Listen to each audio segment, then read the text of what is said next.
Bom, dando andamento à discussão das metodologias, eu vou apresentar para vocês o professor Eduardo Passos, doutor em psicologia, professor associado do Departamento de Psicologia da Universidade Federal Fluminense. E o trabalho dele é muito conhecido por meio de um livro, que ele foi um dos organizadores desse livro, que é o Pistas do Método da Cartografia, Pesquisa, Intervenção e Produção de Subjetividade. Boa noite. Eu queria, lógico, agradecer esse convite de estar em Porto Alegre. É sempre um prazer enorme estar aqui no Sul, estar com os amigos do Sul, os amigos gaúchos, né? E estar aqui, na verdade, para fazer valer esse coletivo, né? Estar com esse coletivo, 3 grupos de pesquisa, da URGS, da UFES e da USP, né? Para discutir esse tema, né? Políticas de formação, educação física e saúde coletiva, né? Então, é a partir disso que se passa entre a educação física e a saúde coletiva, pensar, então, em algo que se localiza aí entre essas disciplinas, entre essas áreas de saber, entre esses domínios do conhecimento, entre essas tecnologias, é isso que se passa entre, né? Que me atrai nesse convite e, obviamente, me faz agradecer. E é sobre esse lugar limiar, esse lugar fronteiriço, né? Isso que, a princípio, não pode ser dito ser meu, nem tampouco seu, né? Isso que não cabe nos limites estritos de nenhuma propriedade, isso que é refratário a qualquer regime identitário, exatamente pela sua intersticialidade, né? Por esse indecidível do seu lugar, quase um não-lugar, quase um utopos mesmo. É isso, então, que me leva a falar com vocês, educadores físicos, implicados, então, com esse campo, que é o campo da saúde coletiva. O que se passa, então, entre a educação física e a saúde coletiva? A saúde coletiva, né, e eu queria, então, hoje falar, né, desse lugar, né, um estranho lugar, porque é o lugar onde eu tenho uma produção de conhecimento e uma produção de tecnologias, formas de fazer, né, forma de intervir sobre a realidade, sobre o campo da saúde, que se faz de uma maneira transdisciplinar. A saúde coletiva, ela não tem essa identidade tradicional que se supõe das disciplinas, porque ela se faz num certo entrelaçamento de disciplinas. Ela se faz nessa zona da intersticialidade, nessa zona do entre, que reúne diferentes orientações disciplinares, né? E, sobretudo, porque a saúde coletiva ela se faz a partir do entrelaçamento de 2 grandes domínios, muito maiores, esses domínios, do que esses, né, que identificam a medicina, a enfermagem, a terapia ocupacional, a psicologia, a educação física, e que ficam subsumidos nesses 2 grandes domínios, que é o domínio do cuidado, das práticas de cuidado, e o domínio das práticas de gestão do processo de produção de saúde.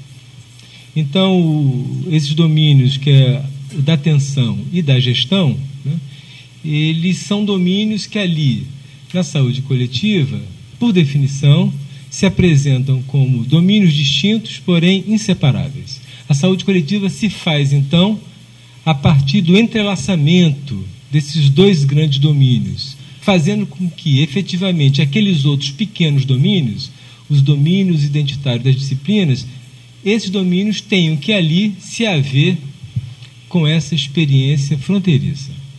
Coisa que, efetivamente, aqui no Rio Grande do Sul, a gente está já mais acostumado, né, a viver a experiência da fronteira.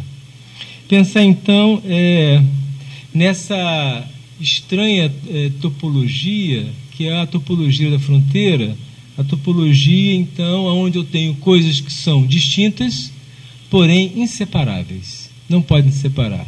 E que tipo de desafio cognitivo, que tipo de convocação, né, metodológica se faz, então, em uma experiência de tal topologia, né?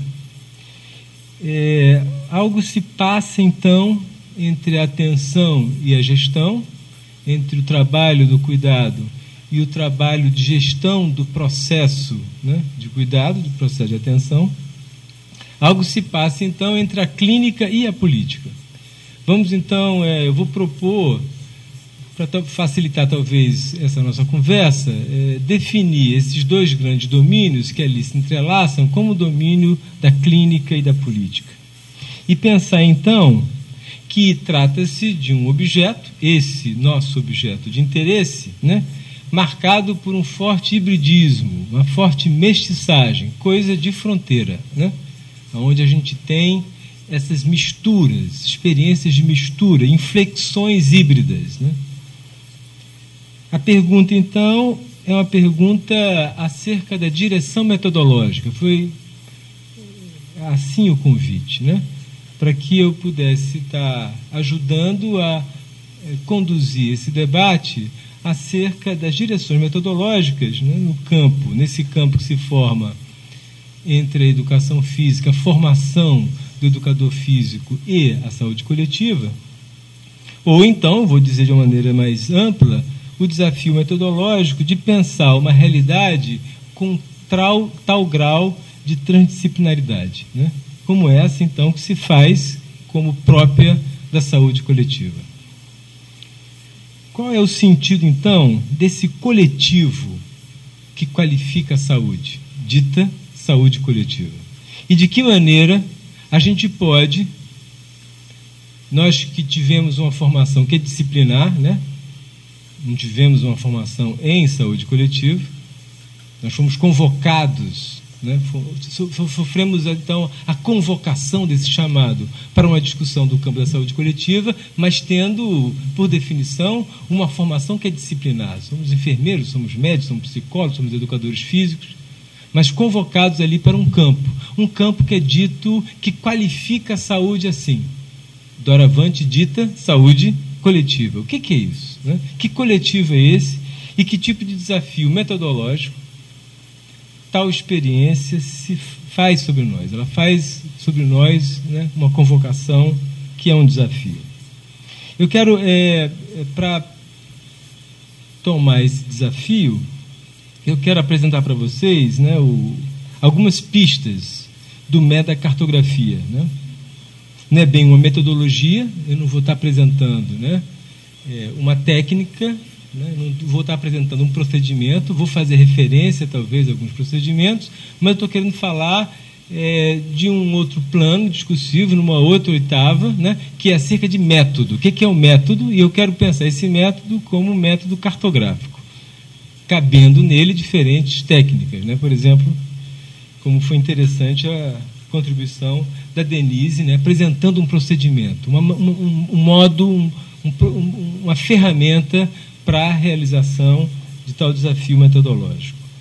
E eu estou dizendo pistas, né, e não estou chamando de regras, não estou chamando de protocolos, né, mas estou falando de pistas, porque entendo ser necessário uma orientação. Sim, é preciso uma orientação, talvez não seja um norte, nem um oriente, né, mas alguma forma de orientação menos prescritiva, né, mas que mesmo assim, não sendo prescritiva, possa nos garantir alguma direção no trabalho da investigação, tentando conjurar o que tradicionalmente vem articulado, e todos nós estamos na universidade, sabemos disso, vem vinculado às exigências metodológicas. E o que vem? É autoritarismo.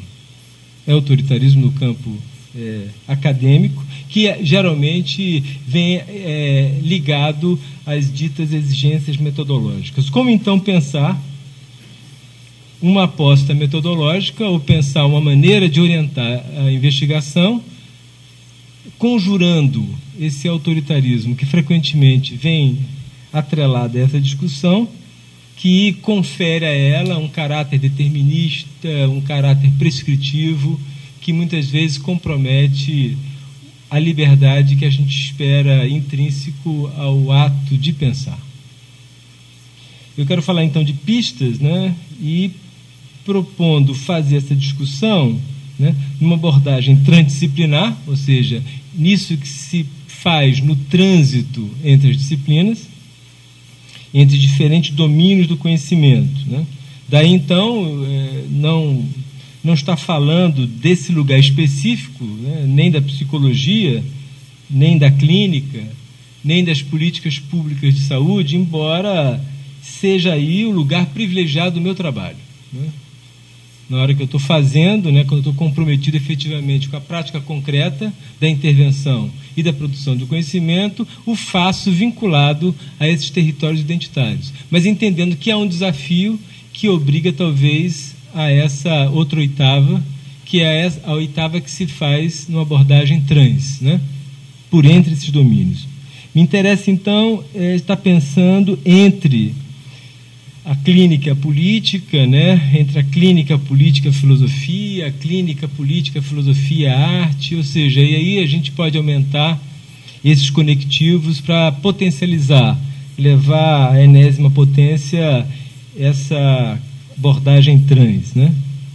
Partindo então do pressuposto, faço isso porque parto do pressuposto de que o contemporâneo, né, e eu vou ousar fazer essa afirmação aqui, o contemporâneo nos convoca, estou falando de convocação, né? E nos convoca a esse desafio de pensar nessa zona de indiscernibilidade, né? Nessa zona fronteiriça, nessa zona limiar entre os territórios identitários do saber. Está entre eles, então, né, poder acessar ali o que eu chamaria então de uma força de afetabilidade, um poder de perturbar, que a diferença entre esses domínios do pensamento provoca em nós, né? Pensar a partir dessa diferença, a diferença do outro, o poder de afecção que se exerce sobre mim pela presença da alteridade. Está interessado, portanto, pelo que difere. Está interessado pelo que é diferente de mim. Pensar, então, a partir do interesse. Não interesseiro, mas interessado. Ou buscando o que há de interessante.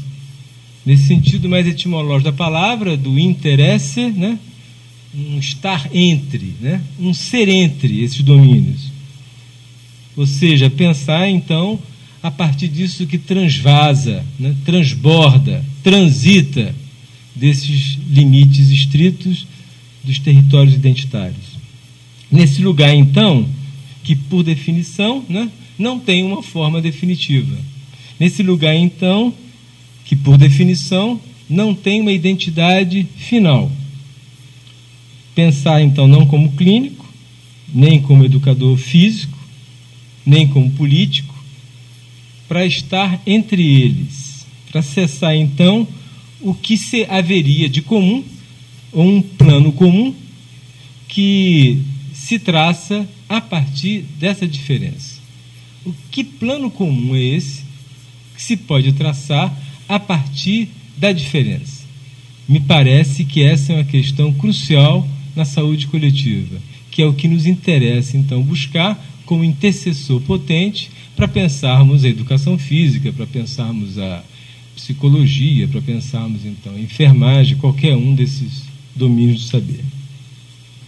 A pergunta, então, que eu gostaria que nós nos fizéssemos é acerca, já que é método, é acerca do modo de fazer. Como se faz, né? E como é que se faz nesse lugar, nesse estranho lugar, né? Esse lugar do entre. Como é que se faz, como é que se produz conhecimento em tal lugar? Como caminhar nesse limiar, como caminhar, então, nesse fio da navalha, né? Nessa linha de corte, né? Como produzir, então, conhecimento com essa abordagem transdisciplinar. Bom, como fazer, então, é método, né? E método, quando a gente fala de método, a gente já fala de uma tradição. Há um modo tradicional de pensar método. Esse modo tradicional de pensar método, ele está enraizado na nossa cultura, né? Essa tradição, ela tem um sentido fortíssimo e está ali implicado na própria etimologia da palavra. Meta, odos, né?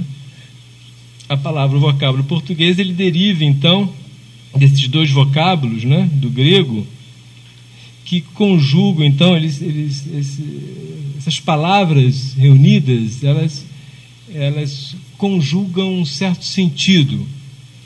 Meta, né, é um certo movimento para além, uma certa direção da mudança, e odos, então, caminho. Método, então, um caminho para além, no movimento para além. A ideia, então, de um caminho para atingir uma determinada meta. E todo o problema advém do primado da meta por relação ao caminho, porque é meta-odos. Sendo assim, num pressuposto de termos de antemão pré-determinado qual é o lugar que deve ser alcançado, sendo o caminho apenas o cumprimento de um percurso de alguma maneira previamente determinado. Me parece, então, que esse sentido de para além, né, esse sentido, então, de um telos, né, que na nossa tradição veio legitimado, justificado pela ideia de verdade, né, confere a toda exigência metodológica um certo determinismo que me parece estar sendo colocado em questão no contemporâneo, no que seria como que uma subversão ou talvez uma transversão da própria noção de método. E que transversão é essa? É a transversão que se faz alterando agora o primado, deslocando o primado da meta para o próprio caminho. Não uma meta-odos, mas um odos-meta. Ou seja, uma certa aposta que é possível, na experiência rigorosa do caminhar e num modo de caminhar coletivamente, construir nesse percurso as próprias metas. Se é assim, né? Se nós temos, então, uma certa transversão da noção de método e uma certa aposta na ênfase da experiência do percurso, uma experiência do percurso que é a experiência do percurso da construção do conhecimento, e entender que a experiência do percurso da construção do conhecimento define na própria experiência as metas a serem alcançadas, temos então uma certa aposta na produção do conhecimento que não pode estar de antemão determinado, seja por regras, seja por protocolos, né? Seja por qualquer coisa para além ou mais do que pistas do método da cartografia, e pistas que exigem de nós serem constantemente repensadas. Essa aposta metodológica, né, cartográfica, ela se apoia nas indicações que Gilles Deleuze e Félix Guattari eles deixaram, sobretudo na introdução do livro que eles escrevem, Mil Platôs, né? Um livro que eles escrevem em 80, e que na introdução, um capítulo chamado Rizoma, eles apresentam então como que as pistas das pistas, né? As indicações gerais do que nós estamos chamando de metacartografia. Esses autores então apresentam a cartografia como uma orientação para estudos que se interessam por processos, por acompanhar movimentos, mais do que para descrever estados de coisa, né? Para descrever estruturas, né? Para descrever objetos ou indivíduos. Ou seja, um método para acompanhar processos de objetivação ou processos de subjetivação. Métodos, método para acompanhar processos de tornar-se, né? Um interesse, então, pelo que é processualidade, mais do que é estado de coisa ou estrutura. Para investigar, então, processos, né, é preciso, esse é o pressuposto, é preciso um método igualmente processual. Como pensar, né, tal dimensão da realidade, se não com orientações metodológicas que, de alguma maneira, possam estar ao lado, estar próximo dessa natureza processual do objeto, né, daquilo que estamos querendo investigar. Portanto, é preciso pensar uma afinidade entre o modo de investigar e a realidade investigada. E, então, pensando essa sintonia, uma sintonia entre o método e o seu objeto, o fenômeno que ele está investigando, né? Pensar um comum entre eles. O que é de comum entre eles seria, então, no caso, essa dimensão de processualidade. E se é uma dimensão de processualidade, é um se fazendo. Esse se fazendo, ele se faz necessariamente como uma obra aberta, né? Uma obra em curso. O que coloca para a gente é um desafio, né? Que é um desafio de pensar, né? Fora dos regimes de unificação e de totalização, já que essa realidade ela nunca se unifica definitivamente e nunca se totaliza definitivamente. O Mil Platôs é um livro, então, é um livro muito especial, produzido por esses dois autores, né, que ele se faz numa composição, né, de capítulos que são como que estratos, né, estratos geográficos, uma certa geologia. Eles inclusive, eles dão datas, eles colocam indicações geográficas para esse capítulo, como se eles fossem platôs mesmo, né, ou estratos geopolíticos que não chegam nunca a compor uma unidade. Eles não aceitam que possa haver uma unidade do conhecimento, nem estão aceitando que possa haver uma totalização da obra. E aí, então, uma certa fórmula que eles estão propondo, que eles chamam da fórmula do menos um, que é menos o uno e menos o todo. Para pensar isso que transvasaria ao que se unifica e se totalizaria, que é exatamente essa dimensão de processualidade. Esse se fazendo, esse em curso, isso que se movimenta, frente ao que eu só posso traçar estratégias metodológicas de acompanhamento. Como é que acompanho isso? Como é que é possível uma metodologia para acompanhar isso? E isso, então, é uma realidade heterogênea, né? E essa realidade heterogênea, mais do que heterogênea, ela é heterogenética. Ou seja, ela é composta de elementos heterogêneos e ela se faz numa certa dinâmica de heterogênese, de produção da diferença. Ela é composta de elementos diferentes e ela está no movimento de diferir, de diferenciação. Ela está constantemente se diferenciando. Né? Denise falava, vamos nos lembrar de como éramos há 10 anos atrás, né? Éramos tão diferentes. Como é que a experiência desse, que ali no Canadá concentra, né, essa duração de 10 anos que nos transforma em 10 dias. E em 10 dias ele vira um trabalhador sem documentação. Então, que experiência é essa do trânsito? Que experiência é essa do reposicionamento subjetivo? Que experiência é essa do se fazendo? Que experiência é essa a da subjetivação, dos processos de subjetivação?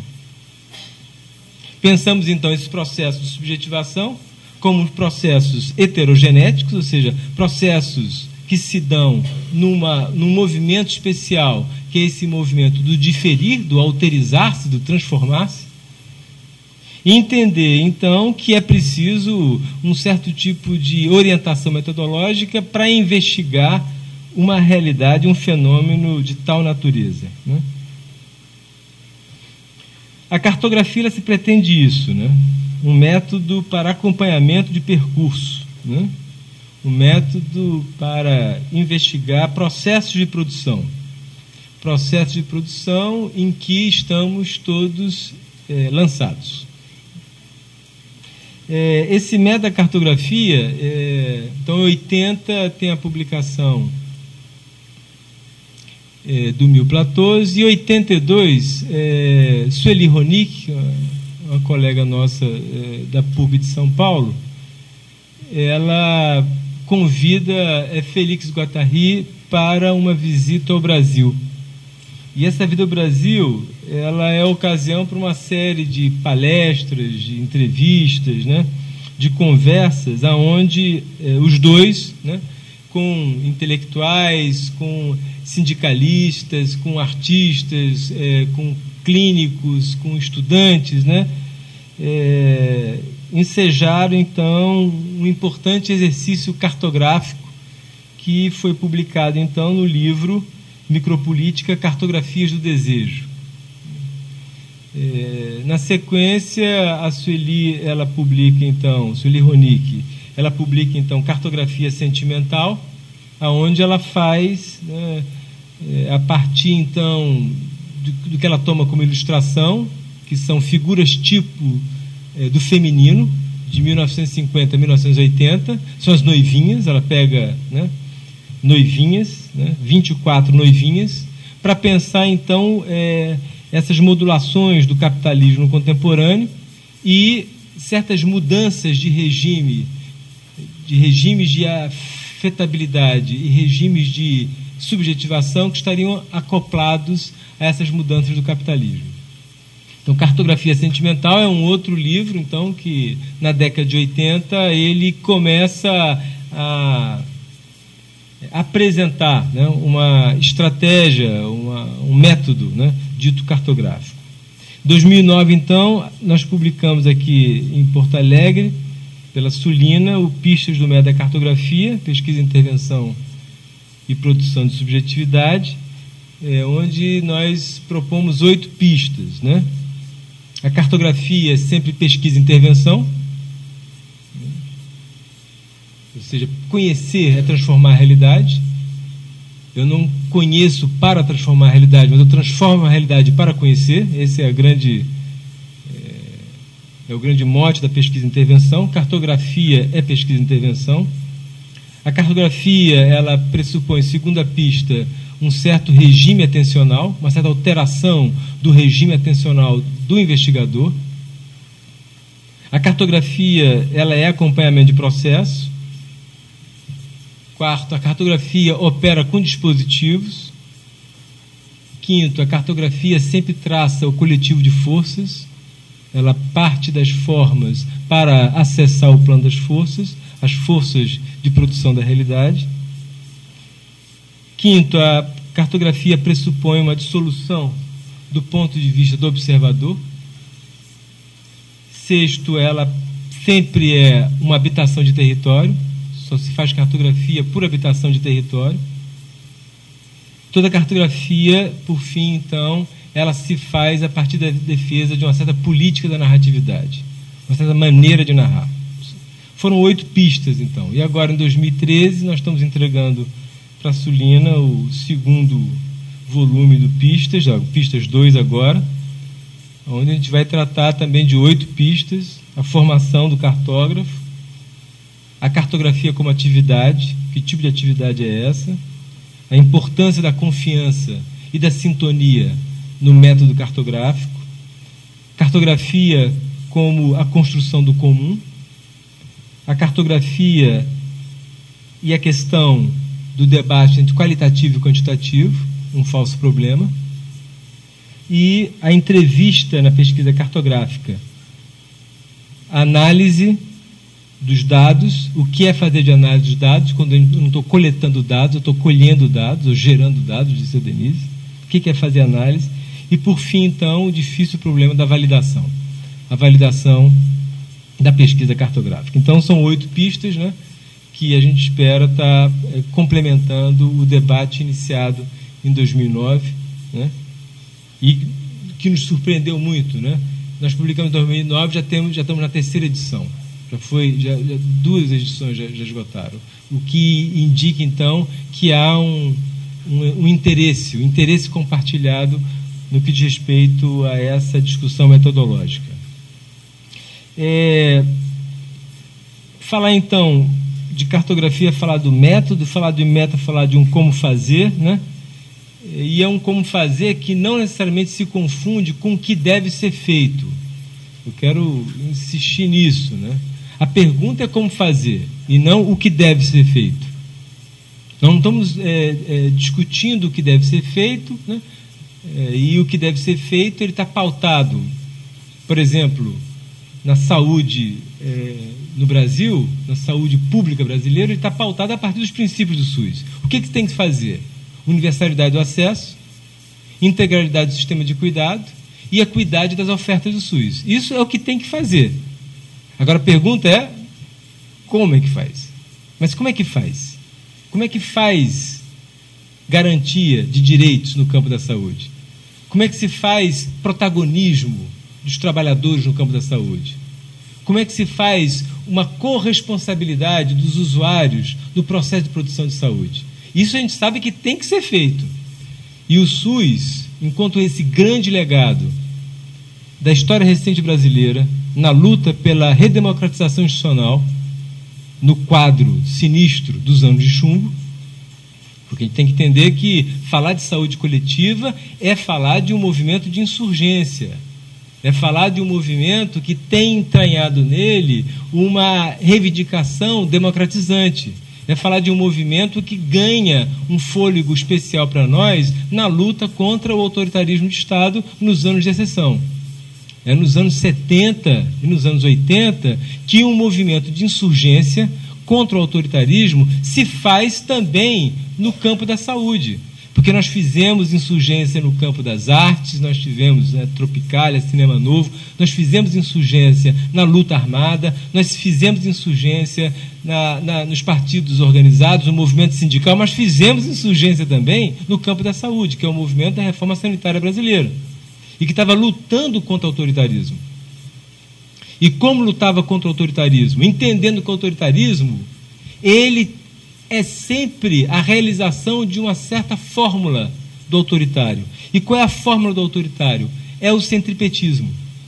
É a força organizadora dos sócios a partir de um suposto centro de homologação do que é certo, homologação do que pode, definição do que tem que ser feito. Isso é autoritarismo. E a saúde entendeu que havia versão autoritária do campo da saúde. O sistema de saúde ele estava organizado a partir de modelos centrípetos. Que modelo centrípetos é esse? É pensar o sistema de saúde organizado a partir de um equipamento, modelo hospitalocêntrico, e pensar o sistema de saúde organizado a partir de um saber, modelo médico-cêntrico. Foi na crítica aos modelos centrípetos no campo da saúde que um movimento de reforma se fez nos anos 70 e nos anos 80, que se transformou em movimento constituinte e que na Constituição de 88 ensejou então esse enunciado tão progressista: a saúde é direito de todos e é dever do Estado. O que fez, na desdobra desse enunciado legal, política de Estado entre nós, se fez, então, na década de 90, em 1990, a constituição de um projeto de saúde coletiva, de saúde pública para quem estivesse no Brasil. Para qualquer um que estivesse no Brasil. Universalidade do acesso, integralidade do sistema de cuidado e equidade das ofertas. Sistema Único de Saúde, SUS. É nesse movimento, que na educação física foi a renovação, estava acontecendo também esse movimento da renovação. No campo da saúde, isso se fez como uma aposta. E essa aposta definiu entre nós o que tinha que ser feito. Não há dúvida, já consensuamos, isso já está estabelecido o que tem que ser feito. Qual é o debate? É como é que faz. O que tem que ser feito, a gente já sabe o que tem que ser feito. A questão não é discutirmos o que tem que ser feito, é discutirmos o como fazer. Por isso o problema, o debate contemporâneo é debate metodológico, é como fazer. Essa é a grande dificuldade. É exequível? Será exequível se tivermos as orientações metodológicas adequadas. Adequadas a quê? Adequadas à natureza dessa realidade que a gente está querendo. No caso, que realidade? É a realidade do SUS. É a realidade do projeto de um sistema único de saúde. É a realidade, então, de uma aposta no direito à saúde, né, como um dever do Estado. E, sendo assim, né, o desafio de encontrarmos alguma adequação entre tal ideário, tal aposta, que é a aposta sanitária, que é a aposta democratizante no campo da saúde, que é a aposta em processos, então, que são processos libertários de produção de saúde. O que é isso? Processos libertários de produção de saúde, sim. A base era essa, a ideia era essa. O que está no movimento constituinte é isso. Fazer do processo de produção de saúde processo de libertação. Como? Criando protagonismo, criando autonomia, criando corresponsabilidade do cidadão usuário e do cidadão trabalhador. Ah, bom, então é isso. É isso que se queria. É isso que estou chamando, então, de saúde pública no Brasil. É isso que entre nós, então, ficou designado como um campo, que é da saúde coletiva, aonde, efetivamente, cuidar, trabalhar com assistência, fazer clínica, é fazer política. Por definição, é fazer política. Bom, se é assim, se o nosso objeto tem tal hibridismo clínico-político, se o desafio é esse, como é que faz? Daí, então, a relevância, né, do tema dessa mida. Como fazer, então, essa sintonia, né, entre a aposta democrática e, por definição, participativa, que é do movimento da reforma sanitária e, consequentemente, do SUS? Como fazer sintonia entre essa aposta e um modo de pesquisar? Como fazer pesquisa, como produzir conhecimento nesse campo? Como evitar, então, esse sentido sempre prescritivo e autoritário do discurso metodológico, né? Como, então, apostar que em se fazendo, na experiência coletiva do fazer, eu vá construindo as metas a serem alcançadas, né? Para isso, então, é preciso que esse fazer, esse modo de fazer, ele seja um mergulho na experiência. Se ele não é prescritivo, né? Se ele não é protocolar, é porque ele mantém com o fenômeno a ser investigado uma certa relação que eu estou chamando de mergulho na experiência. Tem que poder mergulhar na experiência. Mergulhar na experiência, isso necessariamente nos coloca num limiar, né? Que é um limiar entre a estética porque esse conhecimento que se produz no mergulho na experiência é um conhecimento necessariamente que inventa. Ele tem que inventar, ele tem que criar, né? E ele só pode criar também porque desenvolve outras formas de sensibilidade. São metodologias que obrigam a alteração de padrão de sensibilidade.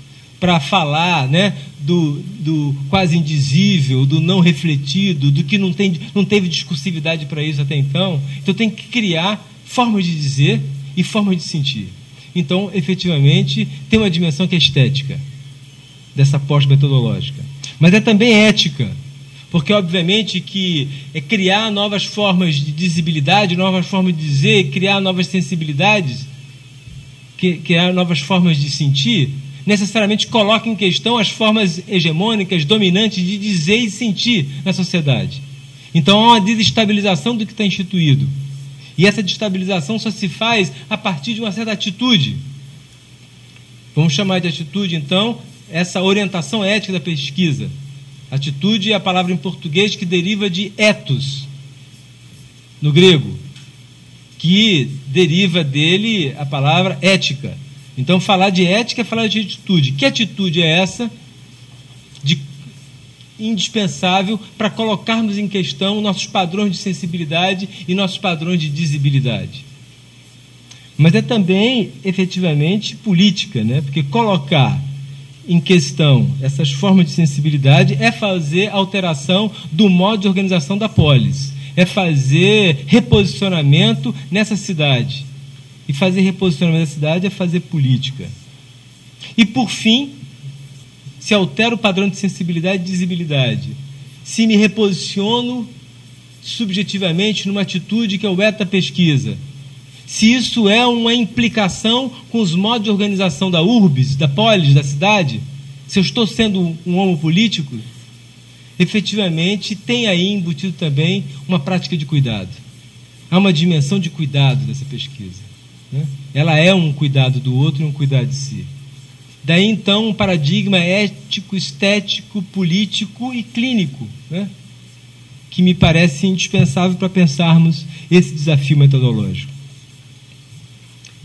Digamos, então, odos meta, e não meta-odos. Vamos apostar, então, no primado desse caminho, num conhecimento que se produz nesse processo coletivo de construção.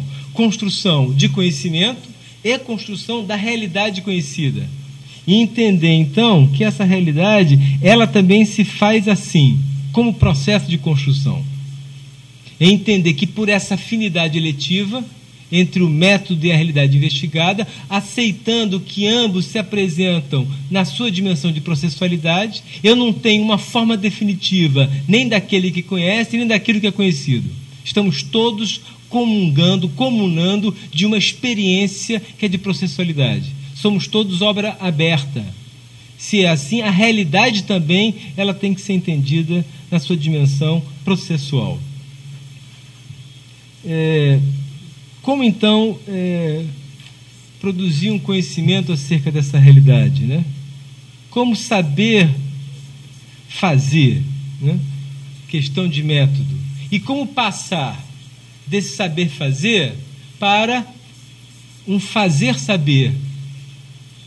Como passar, então, de um regime que é dos modos de conhecer para um outro regime, que é o regime da produção coletiva, de uma experiência comum. Como passar, então, do saber fazer para o fazer saber? Um fazer saber compartilhado, um fazer saber que é comum. Como criar comunalidade de sentido? A questão, me parece, crucial para a saúde coletiva é a da construção dessa comunalidade de um sentido acerca do que seja saúde. E, obviamente, isso não se faz senão através de uma certa disputa de sentido. E não só disputa de sentido, mas produção de uma certa grupalidade, contração de um certo coletivo, dentro do qual, então, um novo sentido de vida, um novo sentido de saúde pode ser ensejado. Como é que a gente constrói o comum? Como é que essa dimensão do coletivo que qualifica a saúde, dita saúde coletiva, como é que ele se faz enquanto prática de contração de grupalidade, enquanto prática de produção de comunalidade, de comum? Cartografar, então, é traçar um plano comum, é construção de um plano comum, que é um plano comum, né, da experiência do conhecer, mas é também a construção de um mundo comum. Há um outro mundo possível? Né? A gente perguntava isso em 2001, aqui em Porto Alegre, né? O primeiro Fórum Social Mundial. Foi aqui que a gente aprendeu esse negócio, né? No primeiro fórum, lá no gasômetro, né? Nós estávamos na PUC, e no gasômetro, então, tinha o Fórum Paralelo dos Cartunistas. Não sei se vocês se lembram disso. E eles escolheram um cartoon que ele foi a imagem emblemática do fórum, que indicava para nós a direção metodológica frente ao fenômeno da globalização do contemporâneo, fenômeno que se faz, a princípio, sob a égide de uma globalização financeira. Era Davos, na Suíça, né? E, ao mesmo tempo, em Porto Alegre, era o Fórum Social Mundial. E, na sensibilidade do artista, Veríssimo diz: temos aqui uma Davos quente. Ele diz isso. que o Veríssimo estava querendo dizer com isso? Quando ele olha para Porto Alegre e fala, aqui é Davos quente, lá é Davos fria. Ele está falando de um modo de operar a globalização, um modo de se fazer a globalização, um modo de fazer a globalização virando de cabeça para baixo o procedimento que globaliza financeiramente, que é sempre verticalizante, é a partir de quem tem mais, impondo um sentido para quem tem menos. Ele disse, não, vamos pensar então uma Davos quente, né? Ou vamos pensar então uma certa experiência de redes quentes, redes heterogenéticas, diferente das redes mundializadas do capital, que são redes homogeneizantes, padronizantes, serializantes, estandardizantes. Aqui, então, uma certa rede que é mundializante, que ela se quer como mundial, mas, surpreendentemente, geradora de processos de diferenciação. E aí, se é assim, no contemporâneo, marcado, né, por essa mundialização, a pergunta é, eu estou dentro ou eu estou fora? Porque na década de 60, nós pensávamos que era possível estar fora. Não tínhamos vivido ainda o impacto do neoliberalismo, né, e essa potência internacionalizante do capital financeiro. A gente não tinha, a gente acreditava que podia ficar comendo bardana, arroz integral e tomando chá, né, chá verde, na serra.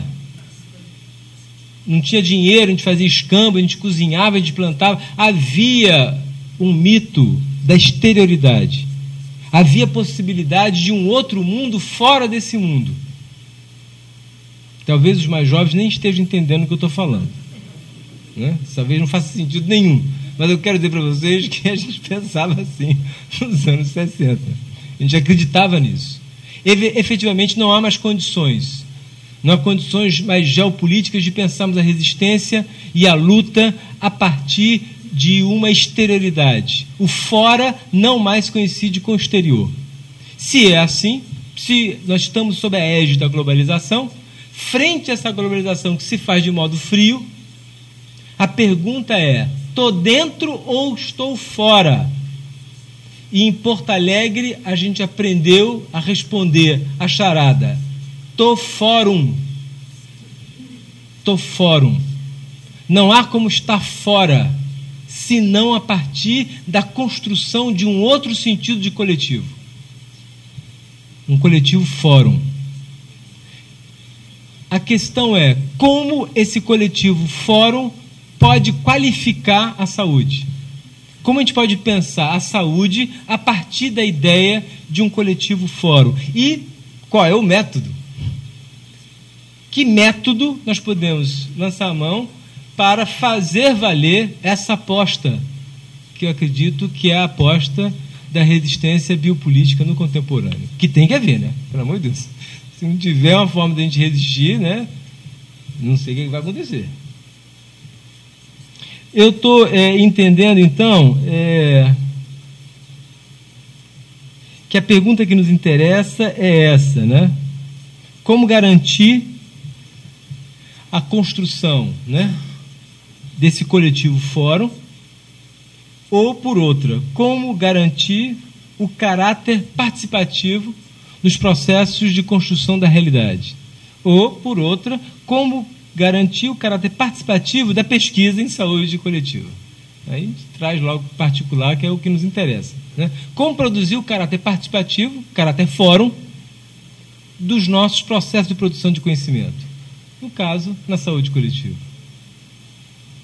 O que equivale, então, a perguntar como é que se produz a saúde coletiva enquanto saúde pública brasileira, né? Existe isso? Nós podemos? Ou isso é apenas uma figura teórica? É apenas um ideário?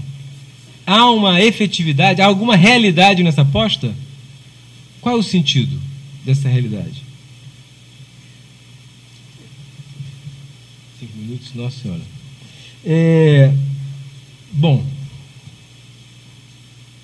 eu acredito que para a gente pensar essa experiência que estou chamando de contração de um coletivo fórum, contração de uma grupalidade fórum, pensar, então, no caráter participativo nesses processos de produção de conhecimento, que coincidem com o processo de produção da realidade, já que a pesquisa, na abordagem metodológica da cartografia, é pesquisa e intervenção, é preciso, então, pensar uma diretriz metodológica, e essa diretriz metodológica é a transversalidade. Eu queria trazer, então, o conceito de transversalidade, que é um conceito proposto, coincidentemente, em 1964, por Félix Guattari, né?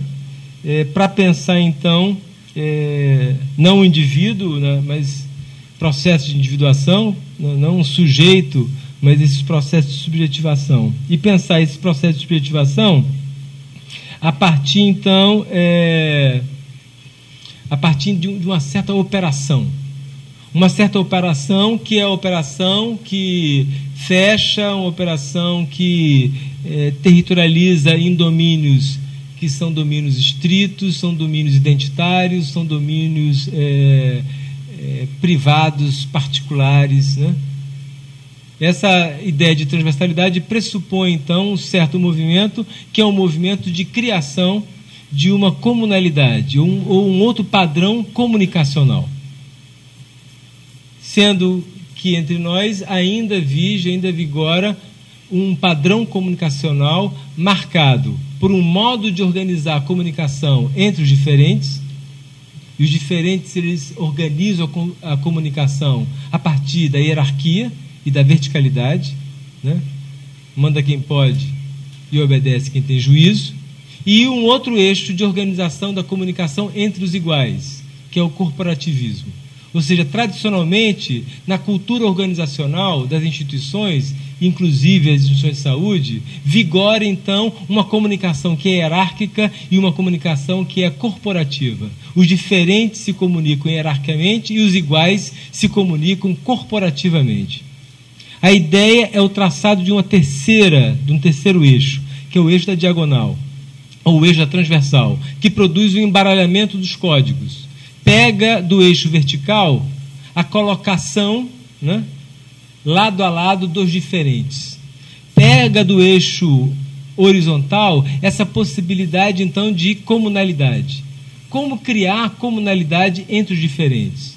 Como criar, então, a possibilidade de lateralização do heterogêneo? Isso aqui é a orientação metodológica da diretriz da transversalidade. Criar transversalidade, então, é criar a lateralização da diferença. E essa lateralização da diferença, ela se faz, então, a partir de procedimentos que são inclusivos. Criar uma tríplice inclusão. E que tríplice inclusão é essa? Primeira inclusão é a inclusão dos diferentes grupos de interesse, é a inclusão dos diferentes atores, dos diferentes sujeitos, que são colocados lado a lado. O modo de operar a primeira inclusão é essa lateralidade. É o que o Gastão Campos chama de roda. Fazer roda. Só que a colocação lado a lado dos diferentes necessariamente faz emergir analisadores institucionais, faz emergir pontos críticos, faz emergir dissensos, faz emergir tensionamentos da realidade. Segunda inclusão, eu incluo os analisadores institucionais, eu incluo, então, esse potencial crítico que a primeira inclusão gera. Incluo os diferentes sujeitos colocados lado a lado, né? E o modo de operar aqui é uma gestão do conflito, né? Eu faço uma gestão do conflito. Por que eu faço uma gestão do conflito? Porque devo incluir, então, o que se produz a partir da lateralização, que é o analisador social. O analisador social, o analisador institucional, ele emerge dessa lateralização. Se eu incluo os diferentes sujeitos, se eu incluo os analisadores institucionais, eu necessariamente faço a terceira inclusão, que é a inclusão desse coletivo, esse coletivo que se contrai a partir da heterogeneidade, que se contrai não a partir do que há de igual, mas a partir da diferença que nos une. O que nos une a partir do contato entre psicólogos, enfermeiros, educadores físicos, né, terapeutas ocupacionais, num campo, né, transdisciplinar como o da saúde coletiva. Que tipo de ligação ou que tipo de comunalidade se pode produzir nessa heterogeneidade?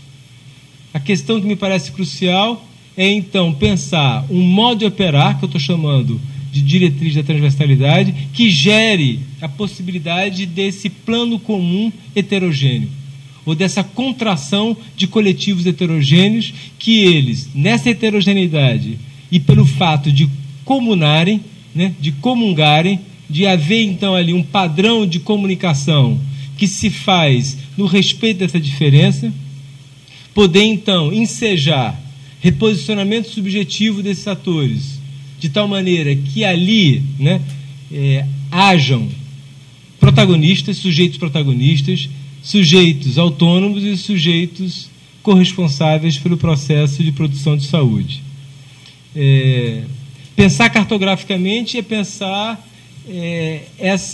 esse trânsito, esse caminho, esse percurso que vai na direção da contração desses coletivos.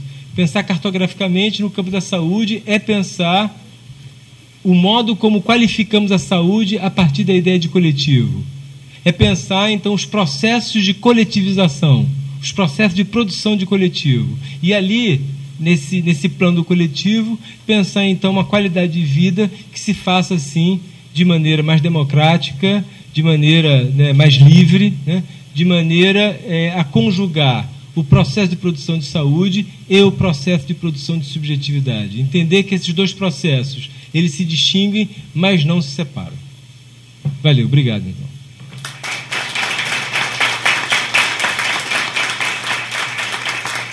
Eduardo, em primeiro lugar, parabéns por até o teu texto, aquilo que você defende, a vinculação do trabalho acadêmico com a estética. Eu acho que você também mostra um primor nesse sentido, mas exatamente nesse mesmo contexto, o que sempre me deixa atucanado, não é referência ao PSDB, tá?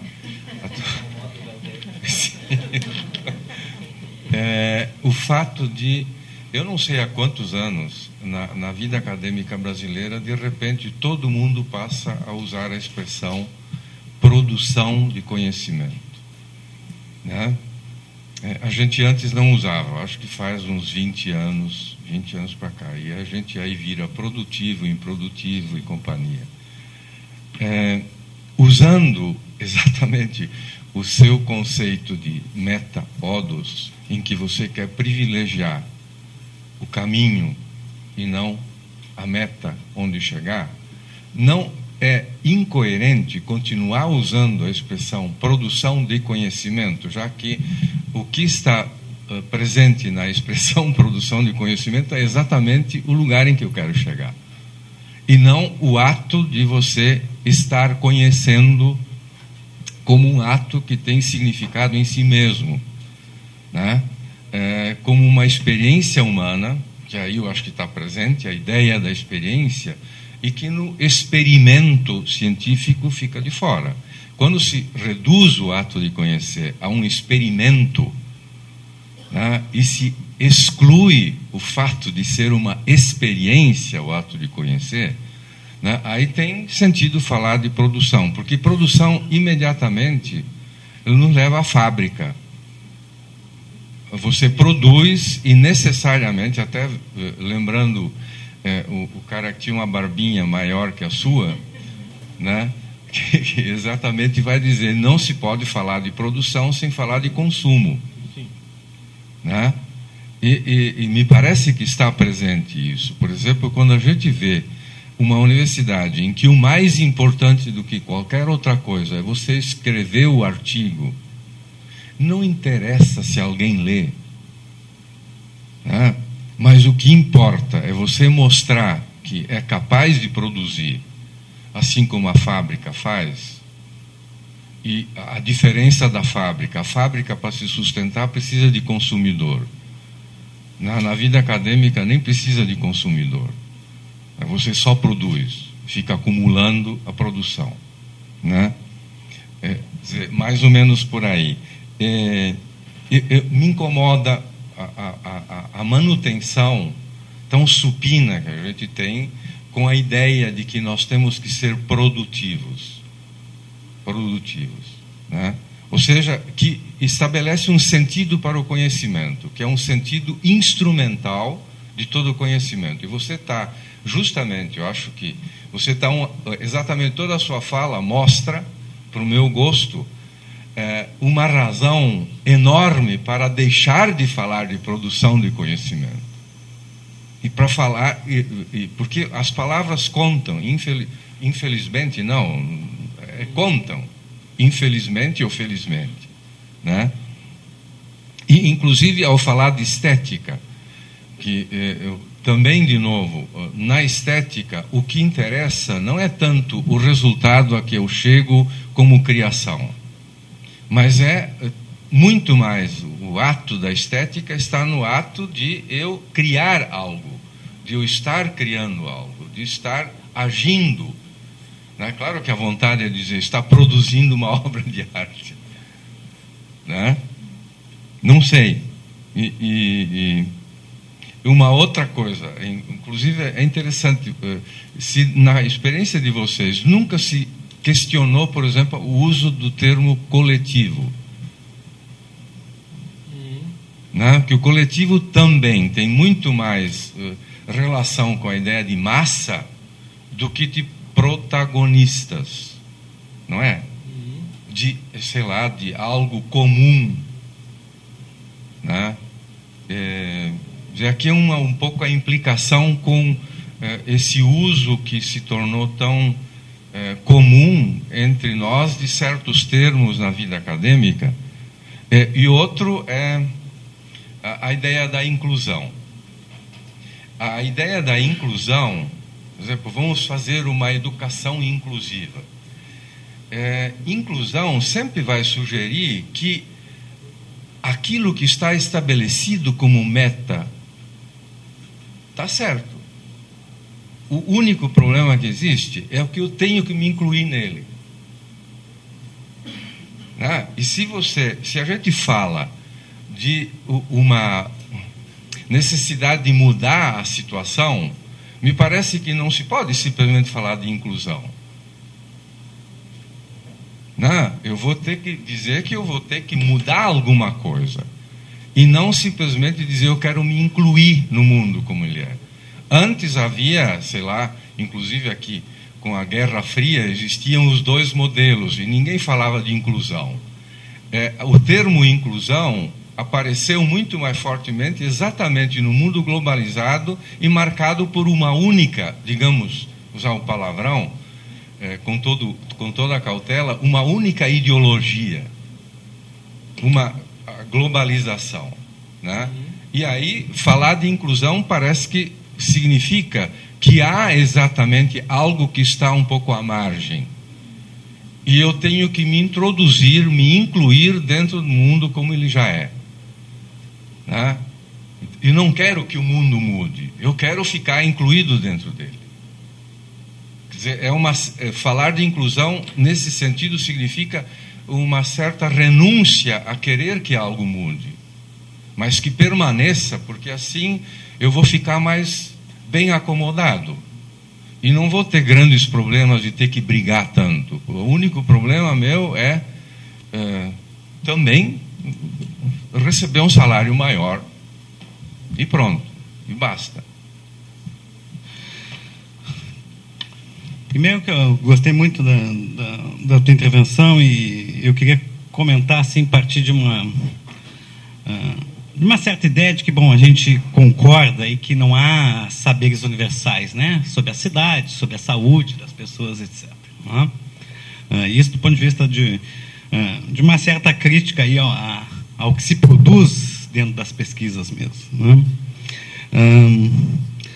Mas eu acho que independente, acho que a discussão que tu coloca como central, a discussão metodológica, independente disso, e aí entrando nessa ideia da produção aí, me contaram que na França, na década de 70, 80, nas indústrias automobilísticas, aí, quando boa parte do trabalho dos operários foi substituído por máquinas, né, e o chassi, né, nos automóveis da Renault, era a última linha de produção era pintar os chassis. E nessa pintura do chassis, eles foram descobrindo que nunca ficava bem feito, né? Quando substituiu os operários pelas máquinas, né? Descobriram que os operários sabiam exatamente modular a mão para que essa pintura, cada vez que passasse, ficasse com a espessura correta, né? Quer dizer, há um domínio do saber aí, que é um domínio do saber das pessoas, né? E a saúde coletiva trabalha com uma certa... por essa história mesmo de luta contra o autoritarismo, aí, da possibilidade de uma comunhão aí entre certos consensos, né? De buscar aí esses princípios do SUS, aí, que, de certo modo, são consensos. O problema é que me parece que a gente vive o que, com as pessoas que eu estou trabalhando, a gente chama de estado separado, né? Uma disjunção absoluta entre as pessoas comuns e o Estado, né? E o que eu queria, assim, encaminhar a pergunta é que se é possível essa ponte, né? Quer dizer, quando se vivia ainda no estado de classes, ou mesmo no Brasil, aí um pouco patrimonialista e tal, se sabia qual a possibilidade de ponte, né, entre as classes, né, ou que se estava tentando derrotar. Nessa certa confusão que a gente vive hoje, me parece que é impossível, a gente vive de fato uma separação entre o Estado e as pessoas. Quer dizer, quando o Estado diz no Rio de Janeiro que a favela tal é uma zona de risco ou é uma área pacificada, e que muito dessa produção é feita pela própria universidade, isso coloca um compromisso e um lugar para as pessoas da favela muito crítico. Então, queria, assim, não sei se é possível comentar, mas um pouco essa utopia aí da saúde coletiva, e que eu acho que o professor Silvino toca muito bem, né, da gente não ter pensado nunca sobre isso, talvez, de questionar um pouco esse coletivo, de um coletivo que está disjuntivo, que está disrupto, e que talvez não tenha ponte.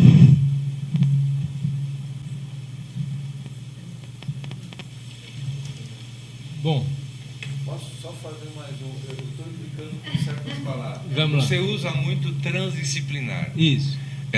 Eu acho que pela primeira vez que eu ouço, já que eu estou metido muito ao coordenar um curso interdisciplinar, a gente discute, sabia muito claramente, antes de começar o curso, o que era interdisciplinar. Depois que a gente começou, a gente não sabe mais, né?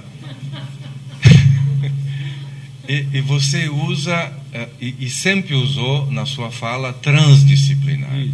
A primeira vez que eu ouço que transdisciplinar significa, você usou, acho, essa frase, que é ficar no trânsito entre as disciplinas. Isso. Né? Porque, em geral, transdisciplinar talvez seja apresentado muito mais como algo que está para além de qualquer disciplina, né? E não que está entre as disciplinas, porque aí seria muito justo falar de interdisciplinar e não transdisciplinar. Certo. Né? Eu sei lá, hoje eu vou brigar, a gente janta depois e fala também. Bom, vamos lá. Muitas questões ótimas, então, né? E as questões do Silvino e as questões do D'Amico, elas estão totalmente conjugadas. Eu vou tentar aqui passar por elas, né? Então, o Silvino ele está, né, como quem cuida, né? Cuida do pensamento, ele está atento para as palavras, né? E é preciso, então, que sejamos cuidadosos, né, e rigorosos, com rigor do cuidado, na escolha de nossas palavras, né? A primeira palavra é a palavra produção, que certamente virou uma pecha se dela derivamos a ideia de produtivismo, né? Se dela extraímos esse sentido, que é o sentido, como tem se estabelecido entre nós, toda uma reengenharia do trabalho acadêmico da universidade, que para nós, os mais antigos, os mais velhos, sofremos enormemente com essa mudança, né? Porque a mudança não é sempre agradável, ela pode ser também desagradável. Essa é uma mudança muito desagradável que se produziu nas instituições de pesquisa e de ensino no contemporâneo, né, que é essa ideia de produtivismo. Mas eu acho lamentável essa ideia de produção ficar toda ela comprometida com a ideia de produtivismo. Porque o Barbudo, quando pensou produção, ele pensou a produção para encontrar formas, estratégias de luta contra o capitalismo. É entender que o capitalismo ele se faz, sobretudo, como uma lógica de produção. E é pensar os processos de produção que nos permite pensar saídas. Então, dizer que a realidade é processo de produção é indicar uma certa direção para o trabalho da resistência política, para o trabalho do conhecimento mais libertário. Como podemos alterar, pensar modos alternativos de produção da realidade? Já que a disputa desde Marx, uma disputa de modos de produção. O capitalismo ele é um modo de produção. E é um modo de produção que não é mais só modo de produção de mercadoria. Ele se tornou, sobretudo, modo de produção de consumo. É modo de produção, modo de circulação e modo de consumo. E ele criou uma estratégia de produção de consumidores. O capitalismo ele é, sobretudo, produção de subjetividade. Ele entendeu que a sua perpetuação ele se faz, sobretudo, por uma tecnologia que é de uma fábrica de interiores, fábrica de intimidade, fábrica de subjetividade. Mas é uma fábrica, porque há um modelo de produção. E nós temos que entrar na disputa desse modelo de produção. E temos que falar, então, quais são os modos de produção de subjetividade no contemporâneo e de que maneira nós podemos intervir nesses modos de produção de subjetividade, que são também modos de produção de mundo, modo de produção de realidade. Então, eu acho, Silvino, que eu não vou abrir mão da ideia de produção. Eu só vou dizer que é indevido o uso que o capitalismo faz na sua voracidade, omnivoracidade, que tudo engole. Ele engoliu também, ele quer engolir também Marx. Ele quer engolir também o pensamento que encontra na discussão, na disputa acerca dos modos de produção, uma forma de resistência, uma forma de libertação. Então, agora o produtivismo se tornou a forma por excelência da nossa submissão, né, do nosso sujeitamento, né? E, sem dúvida, que falar em produção, Silvina, é falar em produção muito inspirados pelo modelo estético. O modelo estético que ele, por definição, enquanto metodologia, ele só perde se deixa levar pelo fetichismo do produto. Isso que acontece no mercado das artes, né? E achar que estética o belo, é o elogio do belo ou o elogio da obra de arte cara, né? Esse é o fetiche, é o fetiche do mercado das artes, é o fetiche do poema, esquecendo que o poema ele tem sempre intrínseco nele uma poiesis, um processo de criação, porque a estética, a obra de arte, ela é, sobretudo, a implantação de um processo de criação, que está ali prefigurado, emblematizado num produto, num poema. Mas o bom poema não é o poema legível, o bom poema é o poema escritível. O bom poema é aquele poema que me torna escritor, e não me que torna leitor. Ele traz nele o elan criador, ele traz nele a potência poética. Então, sem dúvida, a estética é a grande orientação para pensarmos os processos de produção, que são processos de produção que não culminam, não se esgotam no produto, mas que inoculam. Isso aqui é as máquinas, definição das máquinas desejantes no antiédipo, né? As máquinas desejantes inoculam o processo de produção no produto. É pensar, então, produtos que eles estão eivados, eles estão prenhes de processo de produção. E entender que isso, então, é uma certa atitude nossa, né? Uma sensibilidade aos processos de produção. Entender que os produtos, eles trazem neles germes do seu processo de produção, que precisam ser ativados criticamente ou, digamos, na forma de resistência política. Protagonismo, né, Silvino? Falar de protagonismo. Eu acho que eu concordo, sabe, Silvino? Eu concordo com as suas observações acerca do perigo das palavras protagonista e inclusão. mas eu também não posso abrir mão delas. É porque eu não sou filósofo, né? Eu sou militante do SUS, entendeu? E eu, como militante do SUS, eu entendo perfeitamente você, né? Mas eu não posso abrir mão disso aqui, porque isso aqui é programático, isso aqui é modo, isso aqui é programático, isso aqui é produzir intervenção, entendeu? Mas do ponto de vista, digamos... Cuidado, aí tu não vais contra o ODUS que vem antes do META. O fato de ser programático, não se a gente construiu isso coletivamente. Se isso foi o programa do movimento constituinte, que é o movimento da reforma sanitária brasileira, isso não foi definido previamente, isso foi resultado de um certo percurso. Um certo percurso que não é uma história longínqua, não é o século IV a.C., isso aqui é anos 70, é anos 80. Isso não teve tempo, isso já virou uma tradição, isso virou só um palavrão. Não, isso aí é uma agenda política, e é uma agenda política, D'Amico, que enfrenta o grande desafio, que é o desafio de articular 3 esferas do político: política de Estado, política de governo e política pública. O que foi o movimento da reforma sanitária brasileira?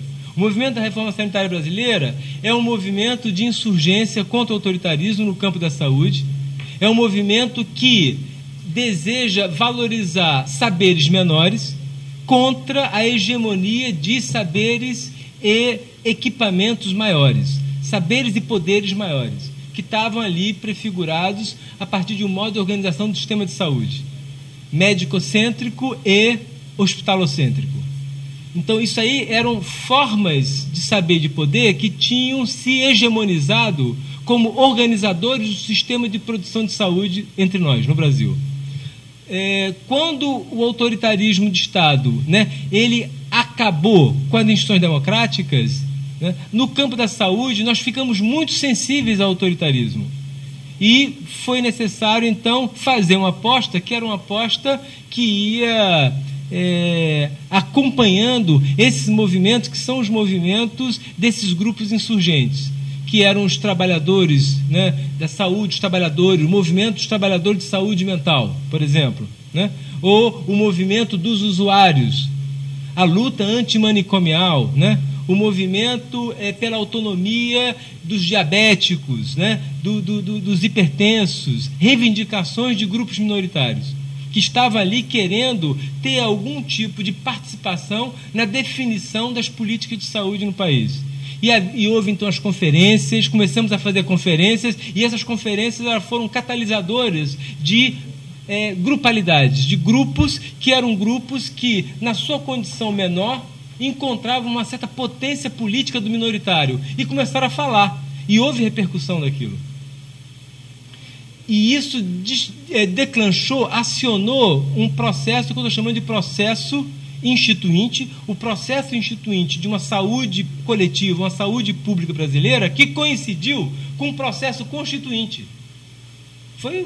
Aconteceu isso entre nós, que o movimento instituinte da saúde coletiva coincide com o movimento constituinte, que dá na Constituição de 88. E na Constituição de 88, esse grupo que protagonizou, ele coloca no texto constitucional: saúde é direito de todos e dever do Estado.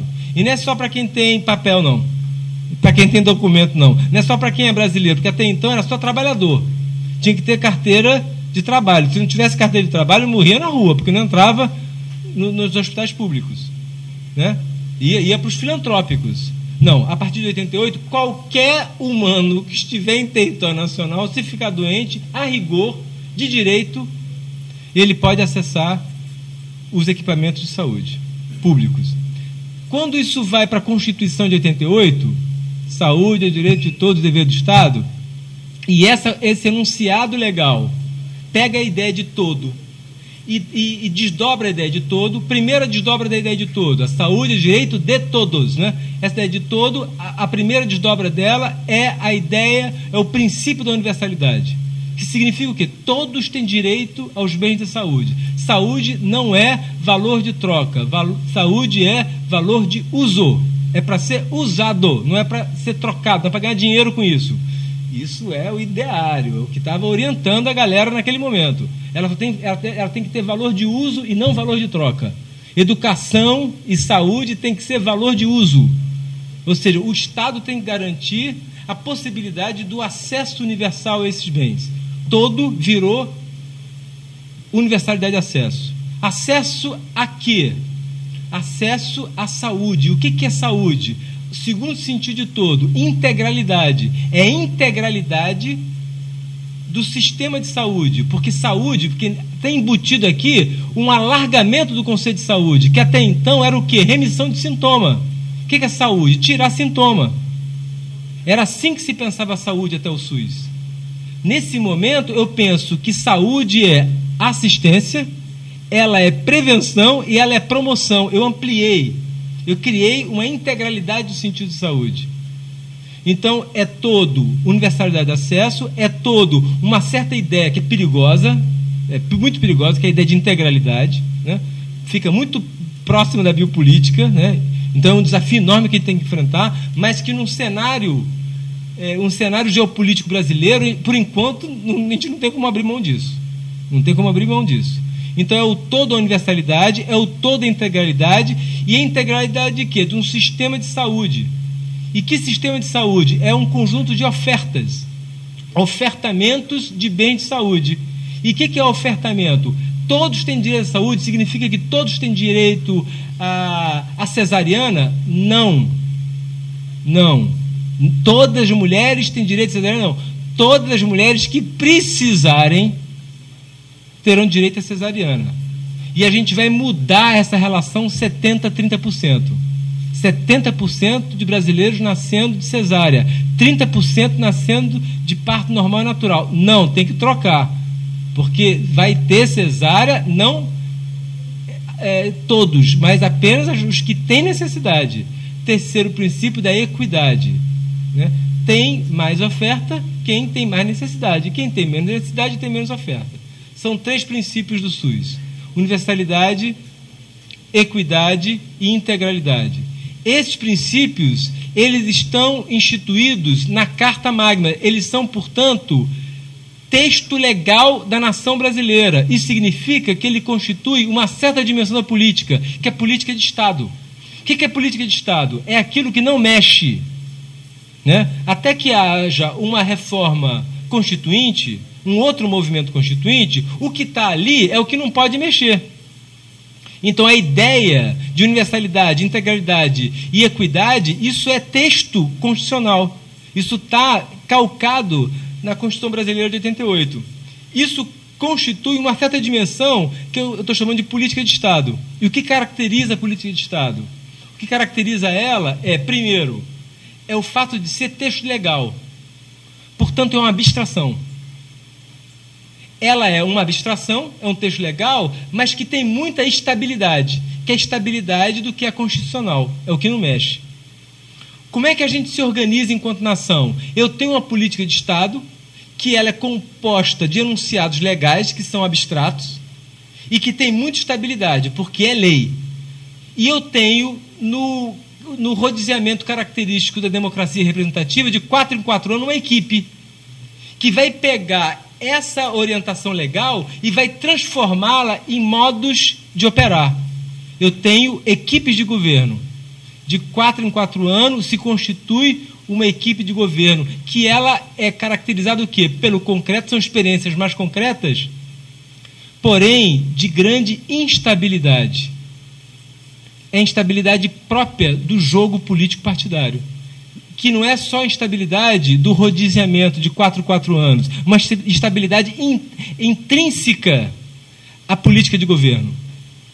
Então, o que você tem? Você tem uma política de Estado, que ela é estável, mas é abstrata, e você tem uma política de governo, que ela é concreta, mas muito instável. O que é preciso? É preciso uma terceira instância política. É isso que eu queria dizer para você, D'Amico. Essa terceira instância política é a política pública, que ela tem a estabilidade do concreto. Ela guarda da política de Estado a estabilidade, mas guarda da política de governo a concretude. Como eu posso conciliar a concretude da experiência e a estabilidade, que a rigor é a estabilidade da lei? Era garantir uma alteração do padrão experiencial dos atores, ou seja, dos grupos de interesse implicados no processo de produção de saúde. Quem são eles?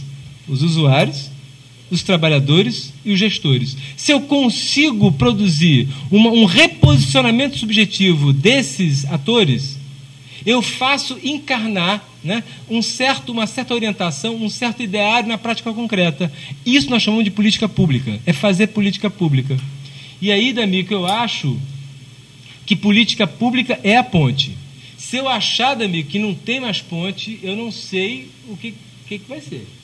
Inclusive porque eu sou funcionário do Estado, eu sou professor da Universidade Federal Fluminense, né? E eu, né, quando a Universidade Federal Pública me chama, eu estou sempre presente. Quando uma equipe de governo, que eu acho mais ou menos, basta ser mais ou menos, em que eu confio e me chama, eu vou, né? Tive 8 anos no governo Lula, né? Tive lá com Brizola, ou seja, quando eu acredito minimamente, basta minimamente, porque não dá para acreditar completamente, né? Que é próprio da política de governo não permitir que a gente acredite completamente. A gente acredita só um pouco. Se a gente acreditar um pouco, eu me engajo por quê? Nas oportunidades que vão ser dadas ali para a criação de política pública, ou seja, de alteração do padrão experiencial daqueles atores, daqueles sujeitos, usuários, no caso da saúde, né? Usuários, trabalhadores e gestores da saúde. E aí, então, a gente cria essa ponte entre o Estado e a pessoa. Essa ponte não está garantida enquanto política de Estado, muito menos enquanto política de governo. Mas ela está garantida enquanto política pública. A pergunta, D'Amico, que tem que fazer é qual está sendo a nossa capacidade de produção de política pública? Ou não temos capacidade de produzir política pública? Estamos conseguindo produzir política pública? Essa é a questão. Em nome da comissão organizadora, a presença do professor Eduardo Passos. Então, muito obrigada e convido, então, para a continuidade do seminário amanhã, a partir das 9 horas, nesse mesmo local. E boa noite para vocês, divirtam-se.